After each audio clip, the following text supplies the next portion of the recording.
देवेंद्र यादव ने की विश्वास यात्रा की शुरुआत। आज 550 करोड़ कोल लेवी वसूल और मनी लॉन्ड्रिंग के मामले में थी सुनवाई। तारीख आगे बढ़ी। रायपुर कोर्ट में कोयला घोटाले की चार्जशीट में शामिल 11 लोगों को अग्रिम जमानत के साथ कोर्ट में पेश होना था, लेकिन इनमें से एक ही पेश हुआ और शेष कोई भी पेश नहीं हुआ। आपको बता दें कि राजेश चौधरी जो कि जमानत पर है वही पेश हुआ।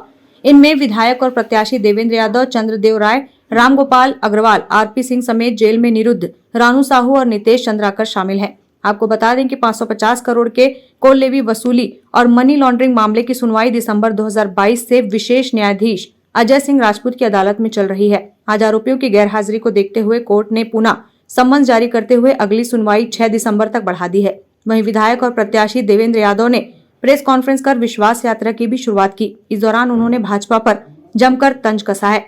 उन्होंने विश्वास यात्रा के बारे में बताते हुए कहा कि वो इस यात्रा के जरिए जन जन तक कांग्रेस सरकार द्वारा किए गए कार्यों का प्रचार करेंगे।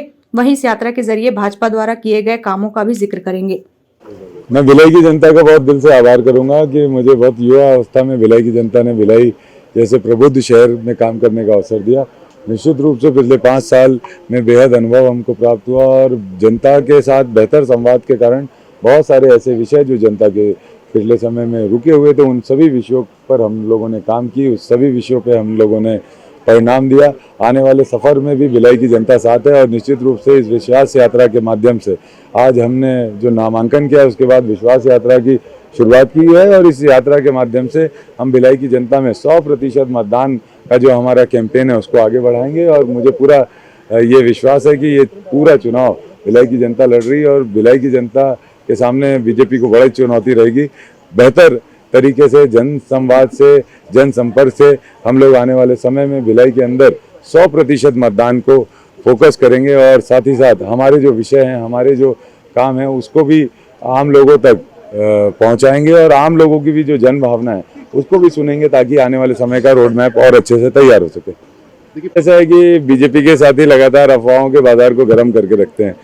कभी टिकट को लेकर अफवाह, कभी 25 तारीख को लेकर अफवाह। 25 तारीख तो एक डेट थी, उसके आसपास बहुत सारी डेट लगातार दी गई, लेकिन इस तरीके से वो करके केवल और केवल अपने कार्यकर्ताओं को अपने साथ रोके रहने के लिए या जनता के बीच में एक गुमराह करने के लिए एक विषय को छोड़ रहे हैं।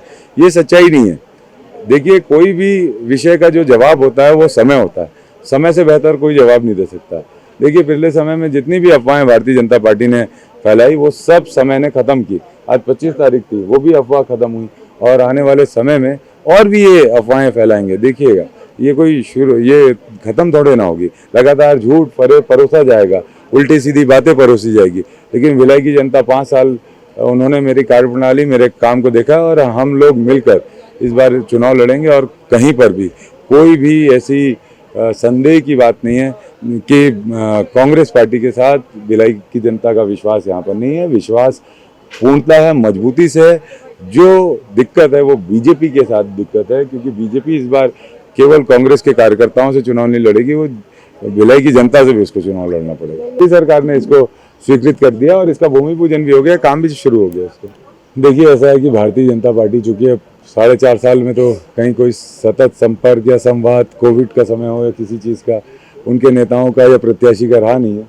क्योंकि अब चुनाव में आए हैं तो उनको कुछ तो कहना पड़ेगा, तो वो अपने हिसाब से प्रोपेगेंडा क्रिएट कर रहे हैं। लेकिन प्रोपेगेंडा से बड़ा सच होता है, मैंने पहले ही कहा है।